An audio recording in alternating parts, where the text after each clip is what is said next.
if I asked you to name your favourite Final Destination film, which would you pick? For me, it's the third one, which just so happened to be the first one that I saw. I saw this really at the very beginning of my journey into horror and thriller films. I'm now an addict. I have a very high threshold, but when I first saw this, I was terrified. And I was quite surprised to see it's only got 5.8 out of 10 on IMDb, which in itself is not a bad rating. But when we look at, like, the first one has 6.7, I believe, the second 6.2, they all kind of start to go downhill after that. But for me, I absolutely love this, and because I'm more scared of realistic situations, which is, what Final Destination prides itself on, rather than things like Freddy Krueger or Chucky, this for me is terrifying. So basically, released in 2006, directed by James Wong, written by Glenn Morgan and Wong, stars Mary Elizabeth Winstead, Ryan Merriman, and some other characters we're very familiar with. Most of the characters are well developed enough, but obviously a lot of them are getting killed off quite quickly. We don't get that much time to get to know them, but those that we kind of follow for the longest time are developed enough that we can kind of get on board with their views and decide whether we want to support them in their journey or not.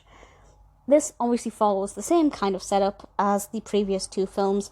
This one is set 6 years after students cheated death, and it says on IMDb, another teen has a premonition she and her friends will be involved in an accident. When the vision proves true, the students and survivors deal with the repercussions of cheating the Grim Reaper.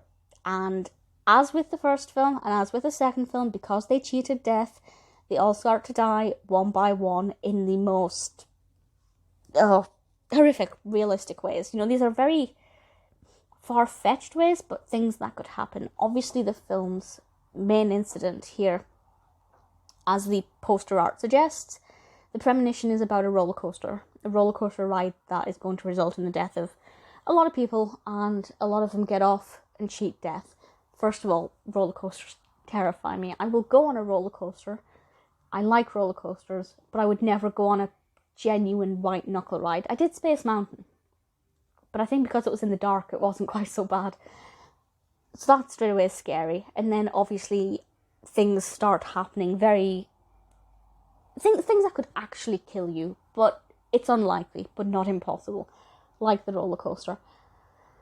It's so scary. The atmosphere is so tense. I watched it not alone, and I've seen it again since, because I wanted to see how I felt about it now that I'm, a lot, I guess, desensitized to this kind of film now. But I will never be desensitized to this kind of genuine, realistic horror that could happen. Beautifully filmed, beautifully shot. I can really feel the fear in the characters' eyes. The situations that result in the deaths, I'm not going to spoil, but I will say they are brilliant choices. There are some that are definitely more powerful than others, but all of them just made me want to vomit and look away and cry and scream and never leave the house, but also get out of the house into the open. I didn't know what to do with myself. My emotions were all over. It's powerful. It's impactful even. It's incredible. I love it. It is my favourite Final Destination film. It's one of the two films that I watched, and then my love of horror kind of just exploded. The other film was the original Nightmare on Elm Street. I'd previously watched the remake and kind of fell in love with that film, but then I watched those two back to back, and after that I just knew I had to consume all of the horror and all of the thriller. Final Destination 3 is great. If you've been thinking about watching it, do it, because absolutely you will not be disappointed. It's just impeccable.